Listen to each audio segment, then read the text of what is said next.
It's hot, you guys.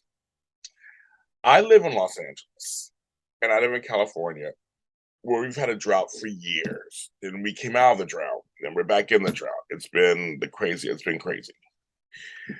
We're back in a drought again. But apparently, much of the world is in a drought. Much of the world is having this record heat everywhere. It is crazy. Global warming is real, folks. So I talked about plants you can grow during a drought and heat on an earlier episode, a couple episodes ago. Someone asked me because I grow things on my land also. I'm a farmer of sorts. Asked me, well, what can I grow now that will survive heat and a drought? Because I can't water so much. So what can grow? There are some things that can grow.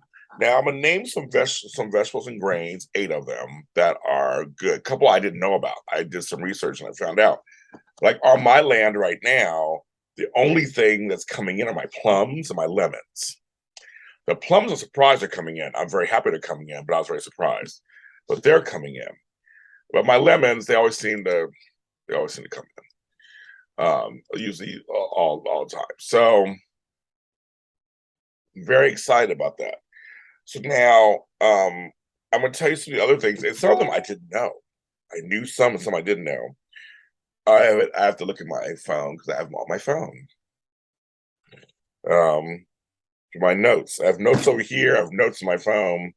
Use every resource, people. That's the thing. But I'm trying to do less paper in the world. The paper I do write on, I save it. I save my notebooks for stuff later. But I use my phone, use a digital thing. Okay. Um,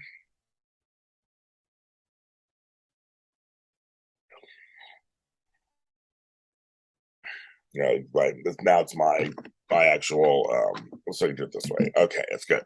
I don't want to hold my phone when I'm talking to you guys. Okay. So some of the things that they say are really easy to grow. These are the ones that I knew about that I've seen actually in the neighborhood. Corn. The Midwest is hot during the summers anyway, and humid and stuff and hot a lot of times. And I was always the cornfields are always up. So I'm not that surprised. In my neighborhood, about unless I'm pointing this direction, Lexi is this direction, there are 2 houses that have huge corn stalks. They grow every year. So corn was something I understood. I kind of could grow some corn here to cover up some of my stuff, but I don't know. I mean, maybe one day I'll get corn. Um, Mustard greens, which I knew. Not just mustard, a couple other greens I have found in my weather that's actually worked also. But apparently mustard greens, and I have seen some of my grandmother's house.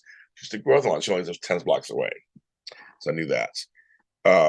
And black eyed peas. I did know that for some weird reason. I remember my aunt or somebody told me that in the South. So I think when it's really hot, they still grow. So I was like, okay, I like black eyed peas. And I have enough I have some in cans, some are dry.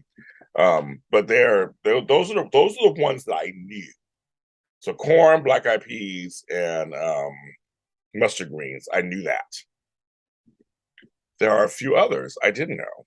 One, lima beans. I like lima beans. It's an acquired taste. I like them, but apparently they grow. Pole beans, which is another type of bean. They grow also. So as you can see, beans are something that kind of work. Quinoa, which I didn't know. Now I don't know how to grow quinoa. I've never grown it.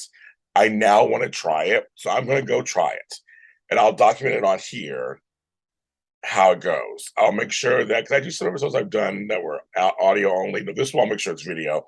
I've never grown quinoa before, so I want to grow it and see what it looks like. I mean, I looked at a picture, but I want to see in person like how it works. If it's true, I love quinoa, and I have some in my cabinet. So I'll try that. Let's see. Now, I'm not good at math. So let me that 1, 2, 3, 4, 5, 6, 7 is okra. I like okra. I didn't say okra. Okra. I do like okra, and I think it's very good. I like it in my gumbo. I like it fried. I think my girl that grew that too down the street. She grew a lot of stuff. I think she did also, but that's another one. And the last one is edible amaranth. Now I gotta look that up. because I was like, I know the plant that's not edible is an edible. Okay, so the edible amaranth, because it's a flower, which I knew that, is actually, they have a grain version. It's a grain. Okay. So amaranth and quinoa have the same nutrients. They look similar. High in lysine, which is good for like canker sores and stuff, good for like things in your mouth. But it has more fiber apparently. And you can have it as a cereal. Has no known toxicities. The benefits of eating it: source of vitamin C, and of course, like I said, like I said, also with the lysine too, it helps repair muscle tissue, all kind of stuff like that, and collagen. So yeah, so you can. I've never had amaranth. I don't think. I think I've seen it in the stores, but it's another grainy thing. So you're seeing kind of the what we're talking about. It's usually a grain or stalk or a bean that actually grows and is needing a lot of attention. My grapes are growing too right now. They're growing like crazy. And I'm not watering. I'm only watering once a week. I'm still, that's all I'm doing is watering once a week. I do for my house sometimes inside. They dry out. I have little cups or little bowls, whatever, and I pour little bits of water just to keep them semi-moist so that it doesn't fall apart. But I'm very mindful of my water. And another thing too, this is a little side note. This is my show, do whatever you want. It's a little side notes because it's all about droughts and stuff. My water from my dirty water from my uh, I don't have a dishwasher for my dishes. I also pour out on my plants or grass or something. I pour it out on that. My plumber wants to do a thing where my shower and bath water go out into the grass. We're thinking about doing something like so. There's a whole system you can do that. So you're not really wasting anything. That's the whole point. When I brush my teeth, I don't have the water on like I used to, and brush my teeth, and then nope, the water stays off. I turn it on when I need to. I'm very mindful because I do have some stuff that does need um, water and attention that I don't want to lose that. I want the water for them. So let's go over the 8 grades again, just to make sure before I end the show. I love learning stuff. I do. I love learning stuff.